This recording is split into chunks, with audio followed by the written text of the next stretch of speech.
njerë për cigaret.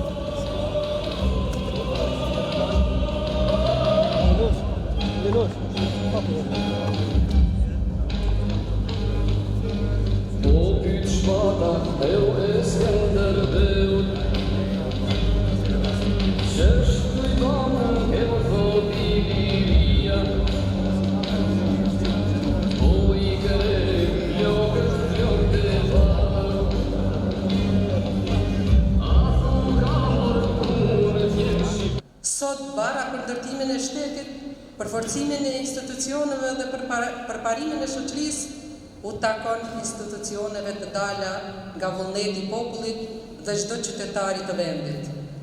Kjo barë nuk është vetëm detyrë kushtetuese, është amaneti i heronjve të janarit. Është amaneti të gjithë atyre që ranë për liri. Analizat shojnë aty që 17 janar për të shkaktuar të shprim, revolt dhe frikësim tek revolucionarët, tek vazhduesët, u ekzekutuan udhëheqësit e grupacioneve më të forta në toka shqiptare që vepronin dhe punonin pa rreshtur drejt unifikimit. Por, çdo dëmtim që është bërë lëvizjes revolucionare e shqiptare, ne kemi dalë më të fortë. Angazhohet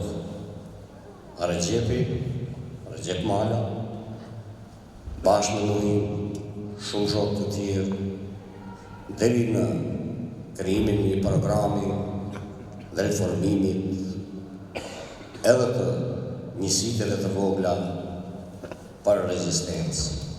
Përsëri kjo goditje fatale ka qenë për të vazhduar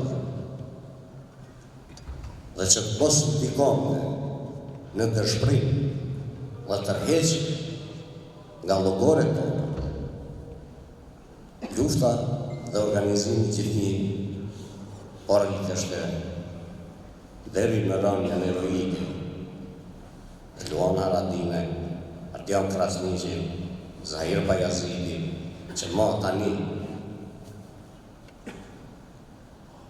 lufta shqiptare ishte e pandalshme, deri në momentin ku i tërë kombi u hedh në këtë front me rënjën e Adem Njashari bashkë të gjithë familjarët.